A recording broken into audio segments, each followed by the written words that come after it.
Hi everyone, welcome back again to my YouTube channel, Upscale TV, no funny-ish, and I would like to thank you guys for watching my video. I hate my job. And also for the 2 new subscribers that I got, thank you so much for subscribing to the channel. I really appreciate it. It will definitely help the channel grow. I hope you stay and enjoy the story times. So this will be a continuation of my last story time, and excuse me if I sound a little like nasally. I'm just getting over a cold right now. So let's just jump right into the story. So I left off saying that we moved again. So when we moved, guess where we moved? To the Bronx. Now, driving the Bronx is about, in the morning time, because I had to get to work for 9, it would take me at least an hour and a half to get to the location in the Bronx. Now, if you're not from New York, the Bronx is part of the boroughs. So we have 5 boroughs. I live in the borough of Brooklyn, and it all depends on where in the Bronx that you're going. It varies. Now, the train that went to the part of the Bronx where the center was only the 6th train, and that train went local. So there's about 20 something stops on that train, and you would have to leave your house like 5:30, 6 o'clock, I want to say 7 o'clock for the latest, in order to get to work by 9 o'clock. But me personally, I was driving, so I would drive to work every day during that time period. So let me just backtrack. After we moved to the new location in Brooklyn, the one that was close to me, I was comfortable getting there. I got parking. It was very convenient. We stayed there for a little bit. Then, the rumors start swirling, and they're like, oh, they're starting this new, I want to say, operation where now we're not going to be seeing clients anymore. We're just going to be, clients can call in to continue their applications and stuff like that. So now the whole operation, initially we would see clients face to face, then we moved to that location. Clients was not allowed in the building, so we weren't seeing clients, and now they acquired that new location in the Bronx, and they wanted us to all go to the Bronx to service the clients there. Now, the way it works with the city, everything is by seniority. So the more time you have with the city, the more secure your job is. It's weird, but technically, if you've been there, I was only there at the time, I think, for, let me see, 12, so 13, 14, 15, 16, so about 5 years. So I was only with the agency for 5 years at the time, but they do have people that was there for 10 years, 15 years, 20 years. So they have seniority. So technically, since they have seniority, they were given priority, so they didn't have to move to the Bronx. But anybody that had 10 years or less, they had to move to the Bronx. Mind you, they have people that have kids, people that are sick, people that just can't travel all the way to the Bronx. They did not care. They said we were leaving, and that was that. So time is passing, and the rumors keep swirling. Hey, we're moving, we're going, like, this person's moving, that person. Again, not organized. Nobody's coming to tell us anything, but people talk, and the rumors spread through the grapevine. So eventually the union comes, and the union lets us know, hey, you guys are moving to the Bronx. And we're like, why are we moving to the Bronx? Like, why can't you guys do something about this? Like, why? We just moved over here, so why are we moving again? Like, we have children, mind you, my daughter was still young at the time. Like, it's just an inconvenience, right? So on top of they not paying you what you deserve, now they're putting that additional expense on your head. For me, it would be like the continuously buying gas, the inconvenience in the morning, having to wake up earlier to, you know, try to beat traffic to get to the Bronx on time, just putting you in a space that you don't need to be. Mind you, they still want you to serve clients with a smile, right? So we get our letters saying, hey, you guys are going to be moving such and such day, show up to the Bronx, do not show up here. Some people defiant, they're like, I'm not going to the Bronx. They could do whatever they want, however they want it, whenever they want it. I'm not going to the Bronx. Because mind you, some of these people had babies, like toddlers. So how are they picking up their kids from daycare if they're in the Bronx? Some of them are single parents. They just don't have the means to actually you know, pay somebody to go pick up their kids. So they just didn't show up.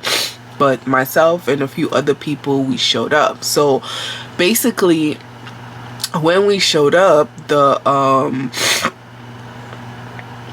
they greeted us. You know, the place is nice, don't get me wrong. It's a big building, it's nice. It's, you know, the regular city building. The city technically don't own any of their buildings, they rent it out, but it's a decent building, whatever. I don't care about none of that. You know, they assign us to our supervisors, and mind you, like, whilst I was there, like in the Bronx, the familiarity is there basically, because most of the people that I knew from Brooklyn, they came to the Bronx as well. But it's disheartening, because you have seniority over certain people, and some of these people did not come to the Bronx. So like, that personally was just so disheartening, because you're like, why am I here? I have more seniority than this person. Why is, you know? But so everybody was like putting in hardships, right? And basically the hardship's supposed to go by seniority, but that wasn't happening, because we noticed that people that didn't have seniority were actually getting priority to go back to Brooklyn or transfer to a location that. So I just want to continue where I left off before my battery died. So after we moved to the Bronx, certain people were given priority. Even though I had more seniority than them, they gave them priority, which I felt was so unfair. And that's how I came to realize the whole seniority nonsense was just BS. Like, how come this person is getting transferred or moved to a more convenient location for them and I'm still here? So based on that, I started applying for different positions with different agencies. So I was applying and applying and applying until finally I got an interview. And when I got an interview, that was with HPD, that's Housing Preservation Development. And after the interview and everything, a couple weeks later, I heard back, and they was like, yeah, we'd like to offer you the position and everything. So after getting that position, that's how I ended up leaving the Bronx. But I stayed in the Bronx for almost a year, just struggling. Like, it was bad. The supervisors that I had, I did not like them. They did not like me I have no idea. I feel like that I'm a likable person. So I don't know what type of animosity that they had towards me. Maybe because I wasn't, the butt kisser. They just didn't like me. I just stuck to myself, or I conversed with only the people that I was familiar with. But apart from that, like, the supervisors there, I didn't know them. They were already in the Bronx when we got there.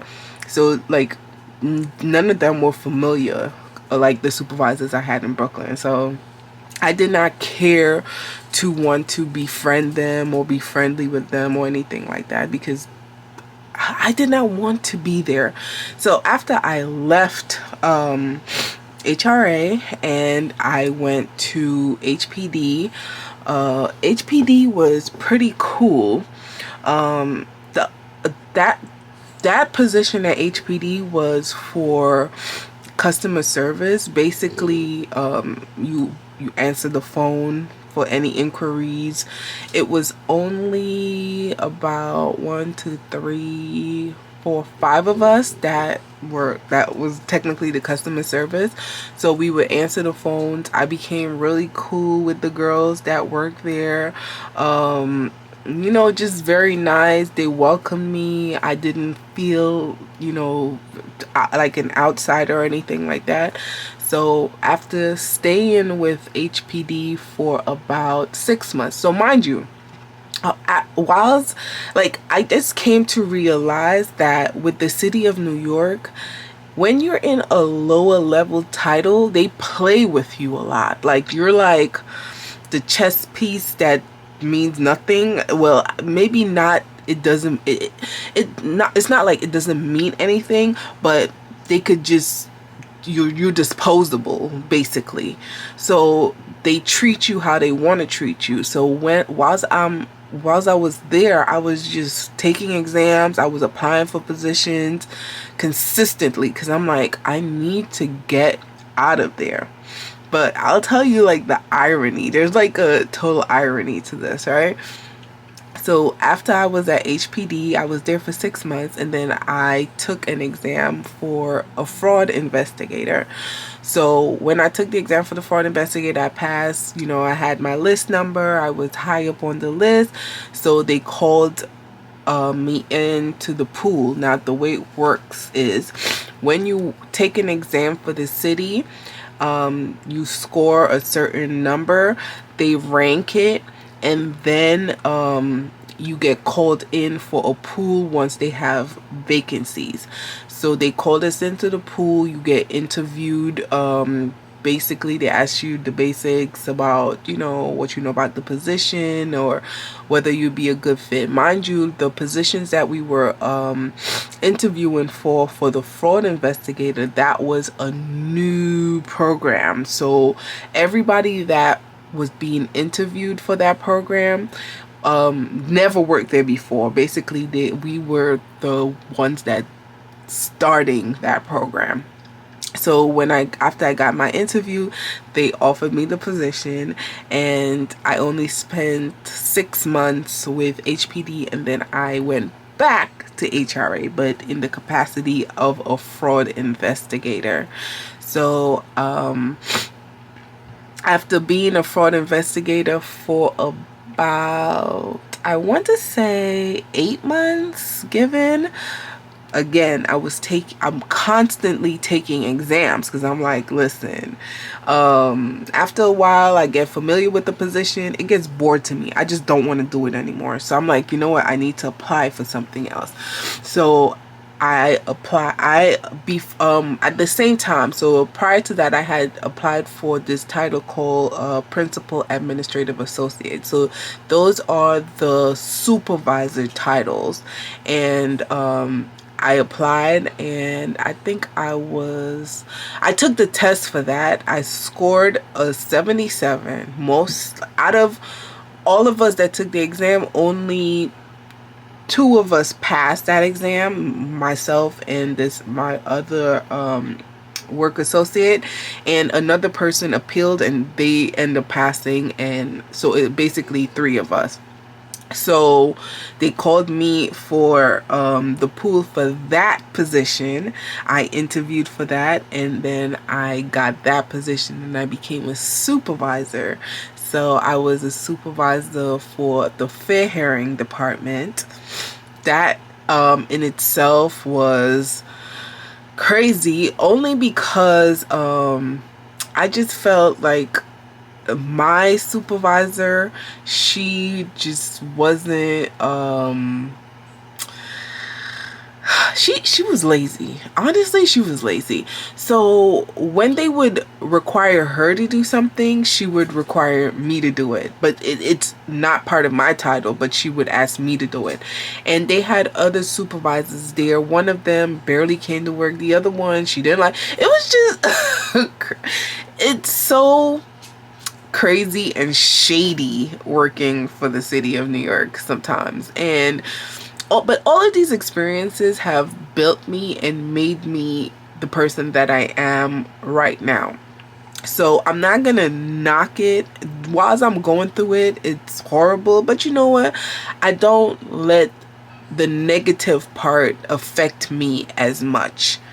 I just chuck it up as, hey, that's a learning lesson, and I keep it pushing. So when I became a principal administrative associate, there's 3 levels to that title, 1, 2, and 3. I was a level 1, so I applied. You know, I'm always applying. I told you, like, I'm a go-getter, so I'm constantly trying to get out of a situation if I don't like it. So I applied to a level 2, got an interview for it. They liked me. They offered me the position, and that's when the plan happened. The plan P happened. So during the plan P, we were working from home. So, you know, I didn't care. I was enjoying it. So I ended up staying in that title for like 3 years. Prior to the plan P happening, I did apply for other positions, and I did get interviewed for those positions. But when the plan P happened, I never heard back. You know, people weren't focused on hiring anybody at that current moment, so I didn't hear back from them. So I stayed in that current title, a PAA 2, for about 3 years something. But during the plan P, they were still offering exams, except that it was education and experience. So you didn't have to go in and write a physical exam. You just had to have the education and the experience. So I took a couple of administrative exams. So they have the administrative manager and the administrative director of social services. I took these 2 exams. Now, this is where I'm going to stop the story. I'm going to do a part 3. And with the part 3, I'm going to explain the administrative director of social services and the administrative manager titles. And I'm going to explain my experience in these titles currently. Well, the administrative director of social services, I'm just going to give you a snippet. I left that title to take the administrative manager title, and that's the title that I'm currently in. So in the next story time, I'm going to explain my experience working as an administrative director of social services and my experience working as an administrative manager. And I'm just going to give you some tips and tricks of how to navigate through the city of New York, and just the insights of letting you know whether it's something that you would want to do or a job that you would want. I'm also going to give you the good, the bad, and the ugly, so you can make a conscious decision, an informed decision about how you want to navigate if you do want to pursue working for the city of New York as a career. I'm gonna leave it as this. It's not the worst. The job itself is not bad. It's whoever is supervising, directing, that's where the I want to call it the struggle comes in, right? Because whoever is your supervisor or your director directly affects you as a person. Because me in that at that level, I want to encourage my staff to go beyond, right? I don't want them to just be stuck doing the same thing that they're doing. I'm there to encourage. I always want them to do more, do better, like succeed, grow. Don't just get stuck doing there. But they do have some managers and directors that are just micromanagers. They don't want you to do better than them because they want to always be in control. And so that could definitely affect your experience working for the city of New York. But don't let that discourage you. I want to say that there is a light at the end of the tunnel. There is a lot of room for growth working for the city of New York. You learn a lot of things about government and how to navigate it. You can get paid really well working for the government, and you are protected by the union, which is one of the things that